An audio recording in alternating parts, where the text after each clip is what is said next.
네, 안녕하세요. 한쌤입니다. 오늘은 FTX 거래소의 파산과 그리고 디파이 코인의 위험성에 관해서 말씀드리도록 하겠습니다. 시작하기 앞서서 구독, 좋아요 좀 부탁드리겠습니다. 구독, 좋아요는 저한테 많은 힘이 되고요. 그리고 구독자 1만 명이 되었을 때 그때부터 주기적으로 여러분들에게 유튜브 광고 수익의 일부를 여러분들에게 나눠드리는 이벤트 하고 있으니까 꼭 구독, 좋아요 부탁드릴게요. 이 공간은요, 제가 블로그입니다. 저희 블로그인데, 활용을 잘 하고 있지 않다가, 더 오랜만에 또 글을 써봤어요. 미리 써서 여러분들에게 좀 강조를 많이 드렸으면 좋았을 텐데, 좀 뒤늦게나마 이렇게 정리해서 좀 늦은 감이 있지만, 그래도 지금이라도 여러분들에게 이 이야기는 꼭 해드려야 될 것 같아서, 진행을 하겠습니다. 시작하겠습니다. FTX 거래소의 파산, 그리고 디파이 코인의 위험성. 자, 디파이란 무엇인가? 디파이는요, Decentralized Finance로 탈중앙화 금융 또는 금융 서비스를 의미합니다. 탈중앙화된 금융이라는 거예요. 중앙에서 관리하는 게 아니라 자기네들끼리 이렇게 관리가 되는 거죠. 비트코인의 목적이랑도 일맥상통하는 부분입니다. 하지만 비트코인의 탈중앙화, 그래요. 탈중앙화가 문제가 될 수 있다라는 부분이 여기서도 좀 외실이 드러나는 부분이고, 사실 탈중앙화는 사실 개소리다라는 말씀을 많이 드렸잖아요. 그 이유가 한번 생각을 해보세요, 여러분들. 모든 사람이 다 돈을 동일하게 가지고 있고, 그리고 모든 부동산, 모든 동산, 모든 물건이 다 똑같이 있다면 그 누가 열심히 뭔가를 가지고 싶어서 일을 하겠습니까? 그죠? 강남 서초와 그리고 시골, 제가 살고 있는 대구 지역의 땅값과 아파트값, 집값이 똑같다면, 인프라도 똑같다면 누가 더 좋은 곳에 살고 싶어서 열심히 일을 하겠냐는 거죠.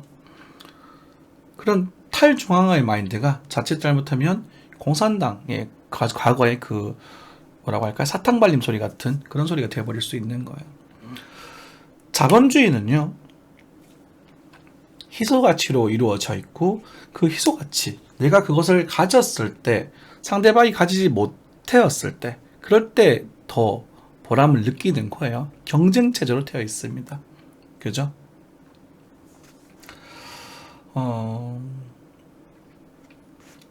그래서 탈중앙화라는 부분은 좀 저는 별로 좋아하지 않는 그런 주제입니다.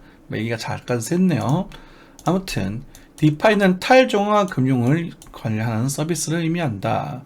체인링크, 에이브, 메이크다오, 테라 이런 등등등의 가지가 있겠죠. 그렇죠? 테라는 이제 없으니까 없어져 버렸고요. 그리고 마진거래 서비스, 그리고 암호화폐 대출 등을 활용하는 디파이 금융이 있습니다. 우리가 디파이 금융을 이야기하기 전에 우리가 가장 디파이의 문제점에 대해서 간단하게 좀 얘기를 해보자면, 블록체인 기술과 스마트 컨트랙트의 결합으로 해킹으로부터 굉장히 안전합니다. 사람들이 그래서 안전하다고 믿었어요. 탈중앙화 거래소가 안전하다고 믿었단 말이에요. 네, 그럴 수 있죠. 건실하게 운영이 되었다면 정말 이보다 더 안전한 거래소와 안전한 금융시장은 없을 겁니다. 하지만 인간이란 동물은 탐욕의 동물이죠. 그죠? 그래서 디파이라는 부분이 기술적 해킹이 아니라, 기술적 해킹에서 굉장히 강력한데, 이게 금융 공격에, 악의적인 공격에 굉장히 취약할 수 있다는 점입니다. 이번에 그리고 테라 루나 사태도 마찬가지였고요. 그리고 이번 FTX 사태도 마찬가지였죠. 하지만 그것이 공격 때문에 터졌다라는 그런 인과가 아니라 어차피 터질 녀석이었기 때문에 공격했다라고 보시는 게 맞을 것 같아요. 그죠? 이 거품을 유지하고 있는 이 거품막이 아주 얇아졌기 때문에 공격으로 뚫려버린 거죠. 그래서 거품막이 과거에 우리 상승장할 때 거품막이 두꺼우니까 이렇게 막 뚫으려고 막 달려들어도 이게 잘 안 뚫리는데, 지금 굉장히 시장이 안 좋잖아요. 그래서 이 부필 덩어리를 유지하기 위해서 그 봄을 부풀리다 보니 이 막이 굉장히 얇아진 거예요. 그래서 공격해버리니까 터져버리는 그런 상태가 되어버린 거죠. 이해되시죠? 네. 그래서 디파이는 악의적인 외부에서의 공격에 굉장히 취약할 수 있습니다. 우리 헤지펀드라고 하죠. 그죠? 헤지펀드의 공격이 취약할 수 있다. 그래서 때려놓고 숏 때려버리는 그런 거. 헤지펀드 세력이 맨날 우리나라에 예전에 누구지? 그 셀트리온 같은 거 막 공격하고 그랬었잖아요. 맨날. 자, 디파이를 이해하기에 앞서서 우리가 좀 이해하기 쉽게 설명을 드리기 위해서 대출이라는 걸 좀 끌고 와봤습니다. 대출이요. 자, 우리가 금융경제 시스템 중에서 대출은요, 우리 은행이 채무자에게 돈을 빌려주고 채무자는 지원받은 돈으로 뭔가를 할수, 그죠? 투자를 한다거나 집을 산다거나 뭐 사업을 한다거나 장사를 한다거나 아니면 내가 갖고 싶은 물건을 산다거나, 그쵸? 그 대출을 해줄 때 반드시 필요한 게 있습니다. 그게 뭘까요? 담보죠, 담보. 담보라는 개념이 등장하게 되는데, 담보는요, 사실, 그 돈이 필요한 채무자가, 예를 들어서 뭐 합리적이고 설득력 있게 금액을 요구하겠죠. 예를 들어서, 여러분, 저한테 10억만 빌려주십시오. 여러분, 저한테 10억을 빌려주실까요? 뭘 믿고 빌려주겠어요? 그죠. 만약에 제가 10억 이상의 자산을 운영하고 있는 그 회사가 있다면 여러분들 빌려주실 수도 있을 겁니다. 그쵸. 그 담보가 있어야 된다고요. 그죠. 그 담보는 뭐 신용이 되었던, 주택이 되었던, 뭐 주변에 지인이 보증이 되었던, 뭐 장기가 되었던, 신체가 되었던. 좀 그런가요? 아무튼 담보가 있어야겠죠. 진짜 농담입니다. 장난이에요. 네. 어떤 그런 담보가 필요한데, 그래서 그 담보를 가지고 우리 빌려주는 사람은 우리가 이제 이자와 그 담보 물건을 가져서 내가 빌려줬을 때 내가 빌려준 돈을, 소중한 돈을 모두 날려버리지 않게 최대한 잘 정리를 하는 거죠. 그래서 신용대출이 이자가 더 높은 거예요. 너 뭐 믿고 빌려주는데? 그죠? 성실성 믿고 이때까지 이 사람 성실하게 납부했구나, 먹고 튀지 않겠구나 하고 돈을 빌려주는 거니까 높은 거고, 담보 물건, 집이나 이런 게 있으면 집값이 떨어질 때는 담보가 당연히 집값 부동산 담보대출이 이자가 비싼 거예요. 그죠? 집값이 더 떨어질 수 있으니까. 이해되시죠? 집값이 오를 때는 또 주택담보대출이 또 저금리로 유지가 되겠죠. 당연한 거잖아. 자, 그래서 그렇게 되는 부분이고, 그래서 권리 행사를 할 수 있는 거고, 우리 채무자는요, 또 담보를 또 제공을 해야 내가 또, 예를 들어서 나의 신용을 가지고 돈을 빌렸는데 왜 우리 어머니한테 돈을 달려고 하냐. 그렇게 얘기할 수 있는 거고, 난 이 집을 담보로 돈을 빌린 거고, 넌 너 집을 담보로 빌려줬는데 내 왜 집 말고 다른 자동차까지 가져가려고 하냐. 이해되시죠? 그런 식으로 서로서로의 필요 최소한의 안전장치를 마련하게 되는 겁니다. 이 안전장치는 누구 주도하에? 중앙에 권력 있는 집단의 관리 감독 하에 철저하게 관리되어지죠. 아, 주택담보대출은 이 정도만 해. 너희들 돈 요즘 막 경기 안 좋으니까 이자 너무 많이 받지 마. 그래서 20%만 받아. 예전에 40%도 있었죠, 그죠? 한 10년 전, 20년 전인가? 15년 전에 우리 안 좋을 때, 그쵸? 받아. 이런 식으로 관리를 하게 되어 있습니다. 하지만 디파이 금융에서는요, 이런 중앙기관이 없습니다.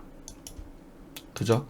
중앙기관이 관리하는 건 없는데 실제로 활용되는 곳은 우리 삼성생명과 같은 대출, 선물 거래 등에서 특히 벗어나지 못한 상태를 보여주고 있거든요.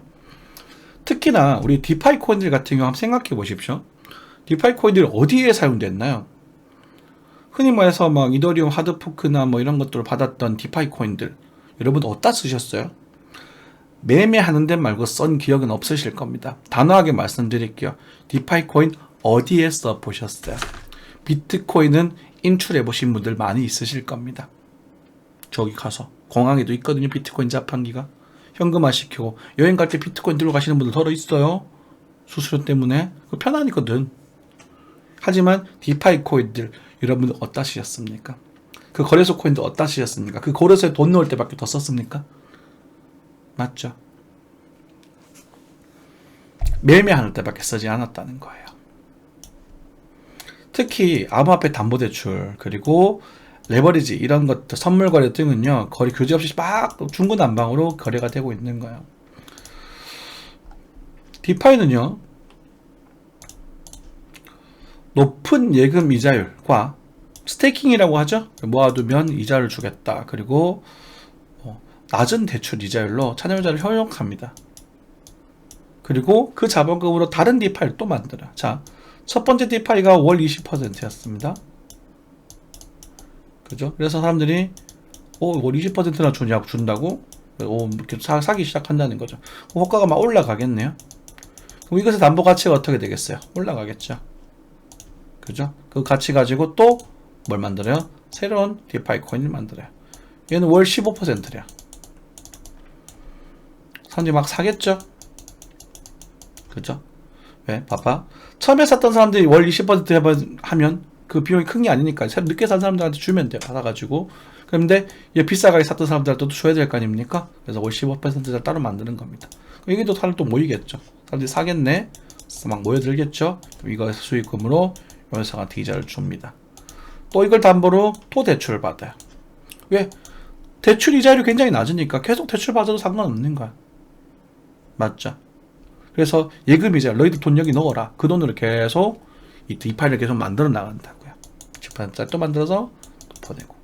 자, 이게 양적 완화 시장, 그러니까 상승장이죠. 작년 같은 상승장에서는 겉으로는 크게 문제가 없어 보입니다. 겉으로는요. 왜냐하면 이자를 잘 제공받고 있으니까.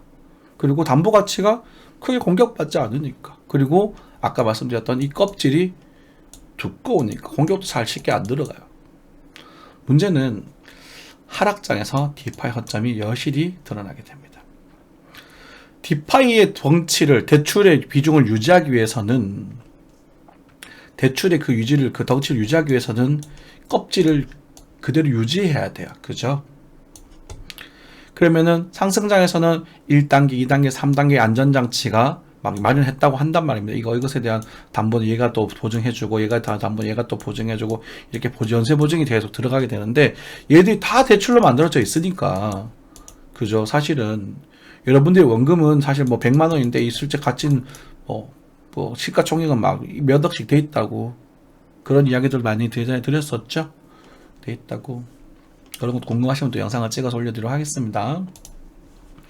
근데 이 덩치를 어느 정도 유지해야 되니까 이게 방어력이 약해지는 거예요. 이렇게 얇아지는 거예요. 이런 식으로 얇아지니까 외부의 공격에 취약해지는 거죠. 빵 하고 거품이 터져버리는 겁니다. 왜?